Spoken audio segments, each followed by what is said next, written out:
Sveiki. Biblija kalba, kad mes buvom sukurti prieš pasaulio sutvėrimą. Ir aš duosiu keletą rašto vietų, paskaitysim, kurias kalba apie tai.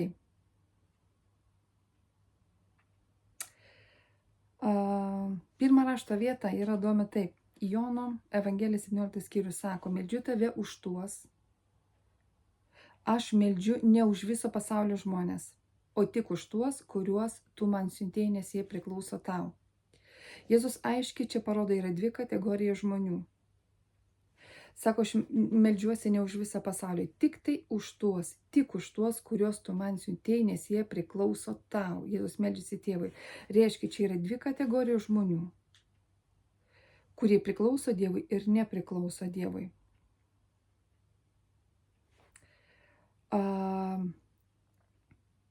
Toliau, jis atsakė, Mozė leido jums atleisti savo žmonas dėl jūsų širdies kietumo, bet pradžioje taip nebuvo.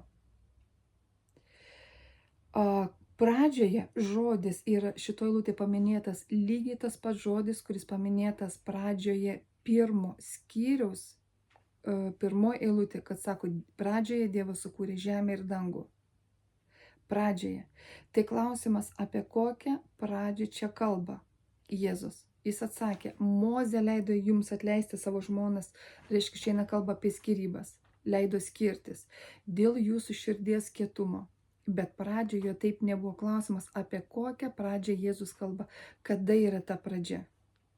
Ir čia eina kalba apie tai, kas buvo prieš tai, kai buvo sukurta žemė ir dangus.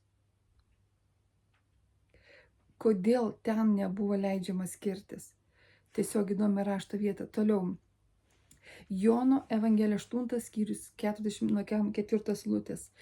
Sako, Jėzus kalba čia su fariziejais. Sako, jūs priklausote savo tėvui velniui ir norite vykdyti savo tėvo geidulius. Unikali rašto vieta.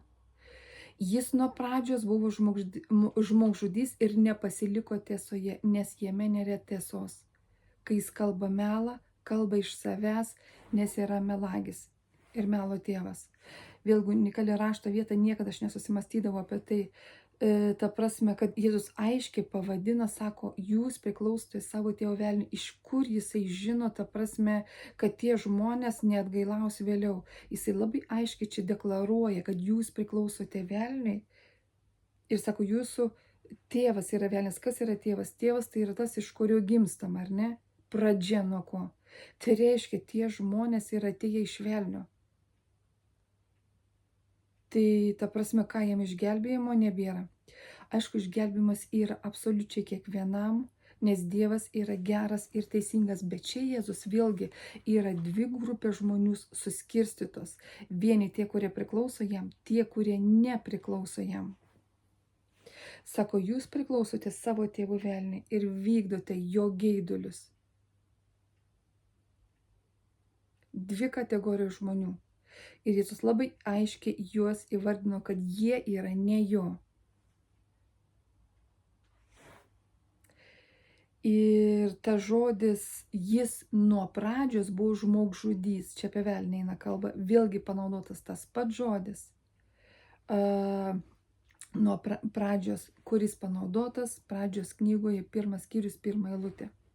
Reiškia, tenai kažkas įvyko, ko pasekoje jie pradėjo priklausyti Liuciferiui, velniui. Nes Jėzus sako, jūs iš jo esate išėję, jūs priklausote jam. Nes jeigu žmogus turi pasirinkimą, ar ne, jis turi pasirinkimą, jis gali rinktis. Klausimas, kas įvyko, kodėl jie pasirinko Liuciferį. Tai reiškia, pradžioje, prieš pasaulio sukūrimą, įvyko kažkas tokio, ko jie pasirinko Liuciferį. Pamastom, toliau skaitom. 8 skyrius Jonas sako, tas, kuris priklauso aukščiausiajam, girdi, ką sako aukščiausiasis. Čia Jėzus kalba. Jūs manęs negirdite, nes nepriklausote viešpačiui. Ta prasme, kai pagalvoju, kaip supras priklausome, nepriklausome, kas tai nusprendė. Kodėl kažkas už mane nusprendė, tarkim, ar aš priklausau ir Viešpačiui ar ne, tai būtų neteisinga, nes Dievas yra teisingas. Dievas, vienas iš momentų, ką Dievas įdėjo į žmogų, tai valia. Ir netgi žmogus gali eiti pragarą, nepasirinkdamas Dievo, ir Dievas niekada neįtakos jo valios, duos žmogui pačiam rinktis. Tai klausimas, o kas už čia pasirinko už mane, kas vieni priklauso Dievui, kiti nepriklauso Dievui. Dar kartą skaitau, tas, kuris priklauso aukščiausiajam, priklauso, girdi, ką sako aukščiausiasis. Jūs manęs negirdi, nes nepriklausote Viešpačiui. Jėzus čia vėl kalba su fariziejais. Sako, aiškiai deklaruoja, sako, jūs nepriklausote Viešpačiui visagaliui, todėl jūs negirdite. Tai reiškia, kad kažkuriam momente mums buvo duotas rinktis, ar aš priklausau Viešpačiui ar ne. Ir kažkas įvyko prieš pasaulio sutvėrimą. Ko pasekoje, čia mes atėję į žemę, vieni priklauso Dievui, kiti ne, vieni atėję iš Dievo, o kitų tėvas yra velnias. Mato Evangelija sako, 25 skyrius, 34.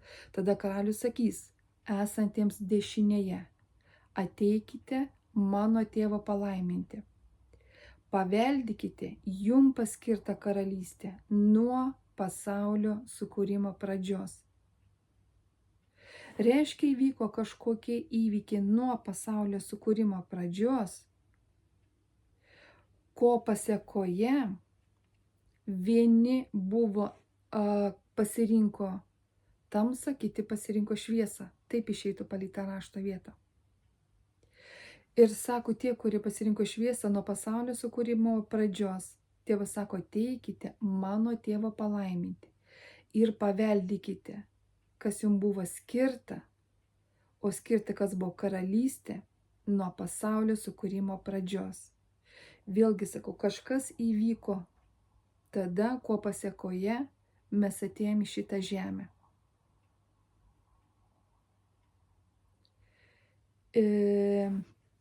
Toliau skaitom.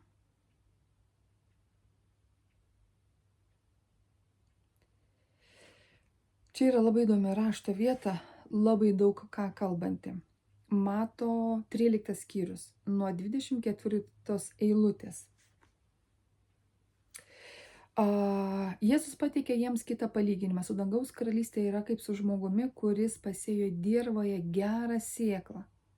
Žmonėms bemiegant atėjo priešas, pasėjo kviečiuose raugių ir nuėjo.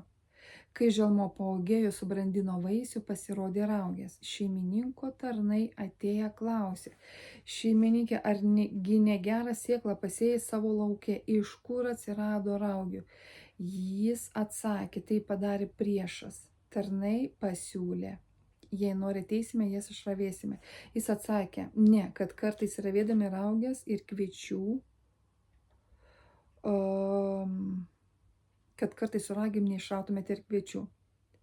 Palikite abiejus augti iki pjūties metu.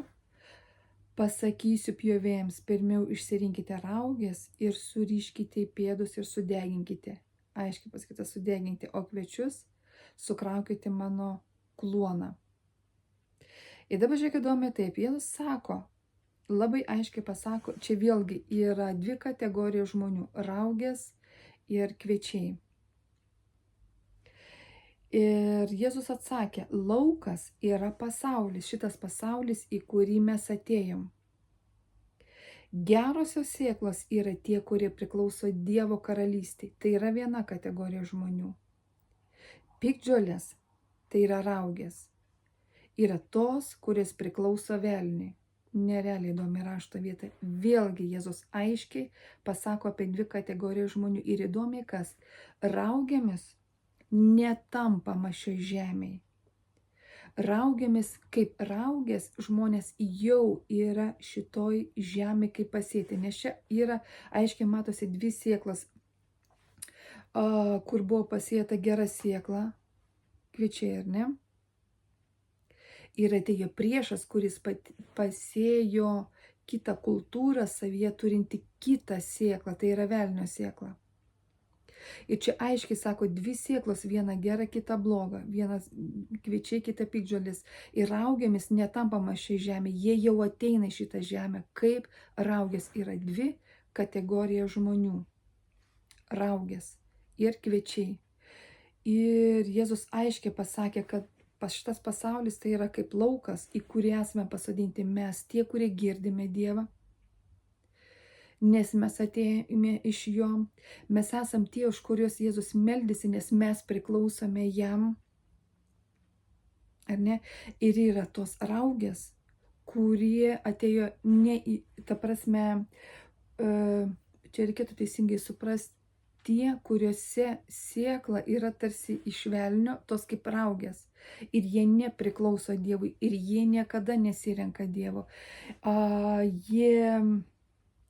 Tie, kurie, kaip sakyt, kiek tu bekalbėtum apie Dievą, jie Dievo nesirenka niekada. Nes jie ateina iš Dievo ir kitaip tariant, kaip Jėzus sakė,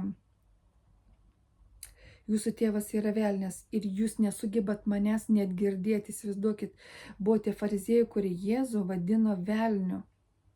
Jie aiškiai žinojo, kad tai Dievas ir jie vadino jį velniu, nes jie priešinosi, o kiti bėgo prie Jėzaus, kad tik jį priimti. Vėlgi dvi kategorijos žmonių. Kodėl vieni rankasi? Kiek tu jam bekalbėtum, o kiti nesirenka. Aišku, yra kategorija žmonių, kuriem tu kalbi ir tas žodis po to jisai subręsta, atėjus laikus jisai priima. Tiesiog atėjus laiku jie priima Dievą, bet yra žmonės, kurie niekada nepriims Dievo, nes jie nesugeba išgirsti jo ir priimti jį, nes Jėzus sako, dvi kategorijos žmonių - raugės ir kviečiai. Ir mes visi buvom pasėti šitą pasaulį. Įdomus momentas yra toks toliau.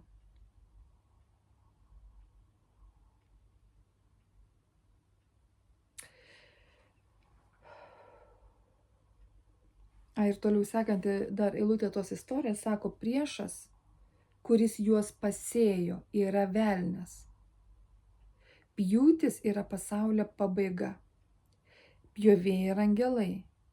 Ir kaip surinkamos piktžolės ir sudeginimas ugnyje, tai bus ir pasaulio pabaigoje. Vėlgi aiškiai pasako, kad tai yra piktžolės, kurios bus surinktos ir sudegintos pabaigoje. Bet klausimas,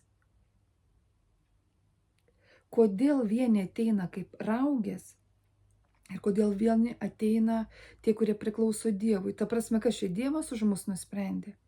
Kas sprendžia visą tą klausimą? Todėl aš sakau, kad Biblija sako, kad mes buvom, toliau dar skaitysim, kad mes buvom sukurti prieš pasaulio sutvėrimą ir ten kažkas įvyko pasekoje, ko vieni ateina kaip kviečiai, kurie subręsta ir į Dievo karalystę eina, o kiti atėję iš velnių, jie bus surinkti ir sudeginti. Toliau, Romiečiams laiškas 8 skyrius, labai įdomi rašto vieta. Tiems, kuriuos pažinojo prieš pasaulio sukūrimą, labai aiškiai sako, jis iš anksto paskyrė tapti pranašais, panašiais į jo sūnų, kad būtų pirmagimis tarp daugelių brolių ir seserų. Aiškiai sako, tiems, kuriuos pažino prieš pasaulio sukūrimą. Reiškia, mes gyvenam ir buvom sukurti dar prieš pasaulio sukūrimą ir mes turėjom galimybę pažinti tėvą. Reiškia, mes ten gyvenam, pažinti tėvą, susipažinti su juo, bendrauti. Pasekoje kažkokie įvykiai įvyko, kur mes turėjom įjungti savo valią ir pasirinkti, kam mes priklausome. Vėlgi, kas ten įvyko, čia yra visiškai kita tema, bet mes kalbam apie tai, kad mes buvom sukurti prieš pasaulio sukūrimą. Ir pasiekoje, ko kažkas įvyko, ko mes atėjom žemę, ko mes turim čia išmokti, koks mūsų tikslas yra. Ir mūsų tikslas nėra vien tam, kad užauginti sūnų, pasodinti medį ir namą pasistatyti. Ir viskas, ir išeiti iš šio pasaulio. Tikslas žmogaus yra daug didesnis, ką mes kalbėsime kitose temose. Ir sako, tiems, kuriuos Dievas pažinojo prieš pasaulio sukūrimą. Jis iš anksto paskyrė tapti pranašais. Reiškia, kažkas vyko pasiekoje, ko vienus paskyrė panašiais būti į jo sūnų, o kiti jų tėvas tapo velnias. Nes jeigu Dievas duoda valią, ką jis už mane nusprendė, kas bus, ką aš turiu rinktis, ne, reiškia, mes patys sprendėm dar prieš pasaulio sutvėrimą.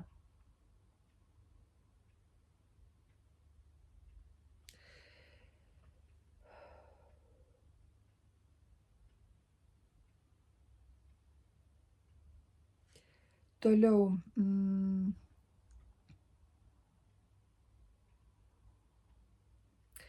Petro 1 skyrius 19 eilutė sako: bet brangiu Kristaus krauju esame išgelbėti tyrų ir nepriekaištingų avinėlių. Tam jis buvo iš anksto paskirtas dar prieš pasaulio sukūrimą ir buvo preikštas jūsų išgelbėjimui laiko pabaigoje. Reiškia vėlgi, kas įvyko prieš pasaulio sutvėrimą, ko pasiekoje, jam buvo iš anksto paskirta, kad Jėzus žinos, kad jis turės mirti už žmonės. Kažkas įvyko tenai, ko pasiekoje, jau buvo nuspręsta, kad jis turės ateiti į šitą žemę ir mirti, būti paaukotam, tam, kad mes būtum išgelbėti.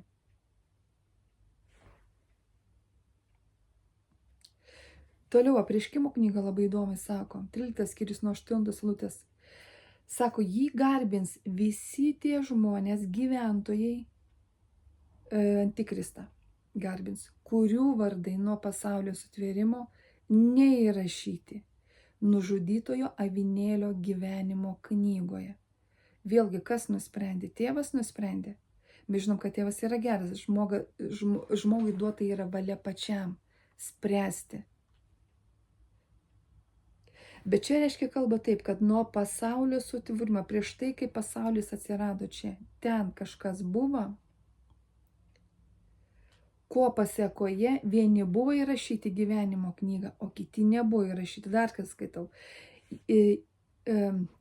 Jį garbins visi žemės gyventojai, garbins tik tai tie, kurių vardai nuo pasaulio sutvėrimo neįrašyti gyvenimo knygoje. Vėlgi. Ir toks momentas yra, kad mes galvojam, kad žmogus ateina pas Dievą įsigelbėję.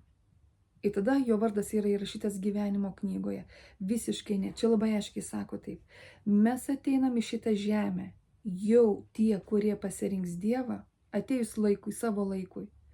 Jų vardai jau yra įrašyti gyvenimo knygoje, nors mes dar nieko nepadarėm, mes dar Dievo nepriimam, mes su juo nesusitikom, bet mūsų vardai jau įrašyti gyvenimo knygoje. Tai reiškia, kažkas įvyko prieš tai, ko pasiekoje mūsų vardai buvo įrašyti gyvenimo knygoje. Ir tas mes ateinam su antspaudu,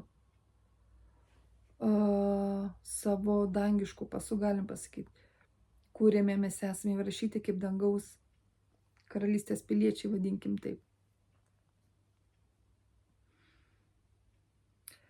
Apreiškimo knygos 17 skyrius sako, žvėris, kurį regėjai, buvo, bet jo nebėra. Tai yra Apreiškimo knyga 17. Ir jis ruošiasi išlipti iš bedugnės, tačiau eina į pražūtį. Žemės gyventojų, kurių vardai nėra įrašyti gyvenimo knygoje nuo pasaulio sutvėrimo, stebėsi žiūrėdami į žvėrį, kad jis buvo ir jo nebėra ir jis vėl pasirodys. Sako, žemės gyventojai, kurių vardai nėra įrašyti gyvenimo knygoje nuo pasaulio sutvėrimo, stebėsis žiūrėdami į žvėrį. Žodžiu, taip, vėlgi, čia sakoma, kad kurių vardai nėra įrašyti. Reiškia, ateina žmonės, kurie niekada nesirinks Dievo, nes jų vardai nėra įrašyti, nes tarsi jie pasirinko jau tada, pasiekoje, jungdami savo valią. Ir tėvas negali eiti prieš prie žmogaus valią, nes žmogui yra duota pasirinkti, nes Dievas niekada negali priversti rinktis, kad žmogus pamiltų jį. Mylėti ar ne, renkasi žmogus ir Dievas negali įtakoti. Ir reiškia, čia kažkas įvyko tokio, ko pasiekoje vieni ateina, kurių vardai įrašyti gyvenimo knygoje šitą pasaulį, kiti ne. Ir aš dabar pasidalinsiu dar tokį vieną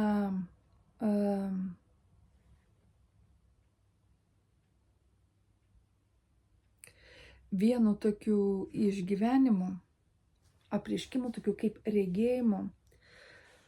Vienos maldos metu aš ieškojau Dievo ir iš tikrųjų pamačiau tokį nerealų dalyką.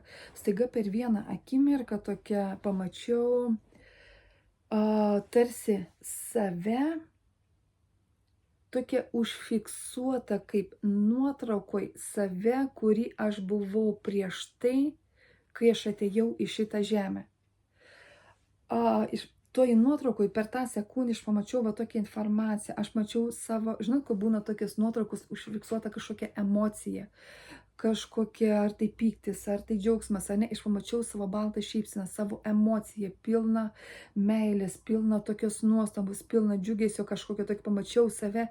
Ir tome nuotrauko savo veide tarsi buvo duota tokia informacija, kaip ten įrašyta visa mano meilė Dievui, mano santykis Dievui. Aš supratau, kad prieš ateinant į žemę aš jau jį pažinau tenai. Reiškia, ten vyko mano gyvenimas jau su juo, man buvo duota galimybė jį pažinti, gyventi su juo, buvo duota galimybė pamilti ir aš jį pamilau, aš pasirinkau jį mylėti. Aš pamačiau savo šypseną, savo džiaugsmą, savo širdį pilną meilės jam. Ir tai buvo parodyta per akimirką, aš buvau šokiruota, aš galvoju, palauk, tai kaip tai aš čia atsiradau, ar aš atsiradau tenai.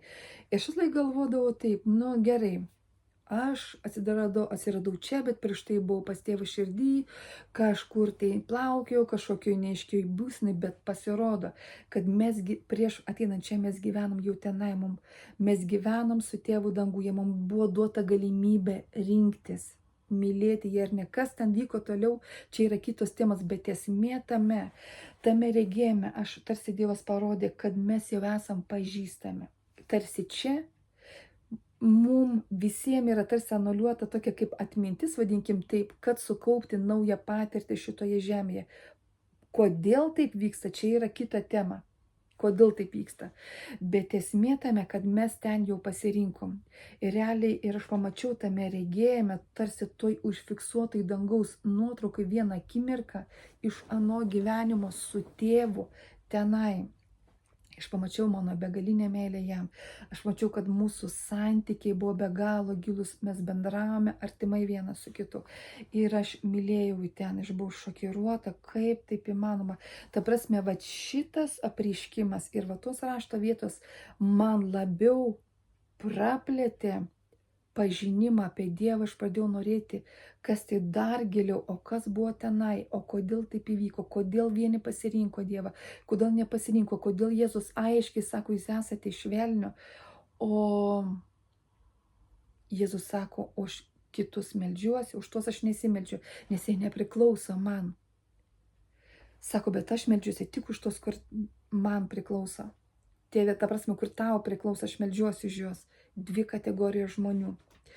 Reiškia, mes atėjome iš tenai. Mes gyvenam tenai, pasiekoje, ko kažkas įvyko, ko mes atėjome į žemę čia. Ir klausimas, kodėl mes atėjom čia, kodėl nutrūko ten gyvenimas. Čia bus kitose temose, tai bus labai įdomu. Ir va tai, ką aš sužinojau, ką aš supratau, pakeitė radikaliai mano maldas, radikaliai pakeitė mano suvokimą apie Dievą. Aš pamačiau jo tą didžiulį planą žmonijos, ko mes čia atėjome. Aš pamačiau jo begalinį gerumą, pamačiau visą tą platesnį planą, kas mane dar labiau pritraukė prie Dievo. Aš buvau dar labiau sužavėta jo rankų darbo, jo sumanimų, jo visų planų. Ir tai, kas yra paslėpta Biblijoje ir nekalbama apie tai, kas buvo tenai. Bet iš tikrųjų Biblijos yra daug rašto vietos, kurios kalba apie tai, bet jūs labai neaiškiai kalba apie tai. Ir čia gali atverti tik šventoji dvasia. Ir iš tikrųjų aš noriu pasakyti tai, kad mes atėjom ne tik išsigelbėti, mūsų planas žmogaus yra didesnis šitoje žemėje. Išsigelbėti tai yra pirmas žingsnis, išsigelbėti, susitaikyti ir sugrįžti pas tėvą. Tai yra tik pirmas žingsnis, o kas toliau? Yra toliau planas, yra toliau, ką Dievas yra davęs mum, kokį tikslą mes čia turim pasiekti, čia yra kitos temas. Taigi, ir turim suprasti tokį dalyką, yra žmonių, kurie niekada nepriims Dievą ir tu kiek tu begrūstum jam į gerklę. Niekada jie nepriims, nes ko pasiekoje jie atėjo į žemę kaip raugės, jau pasirinkdami priklausyti velniui ir nepriklausyti Dievui. Bet tie, kurie, jų vardai įrašyti gyvenimo knygoje, tie, kurie ateina į šitą žemę, čia yra tik laiko tarpas, kada jie subręs pažinti tėvą, susitaikyti su juo per Jėzų, nes Jėzus yra kelias, tiesa ir gyvenimas, kelias, kur į dangų pas tėvą namo. Ir čia yra tik laiko klausimas, kada jie tai padarys. Taigi, tokia įdomi informacija. Sekančiuose temose dėsiu kitokius įdomius dalykus.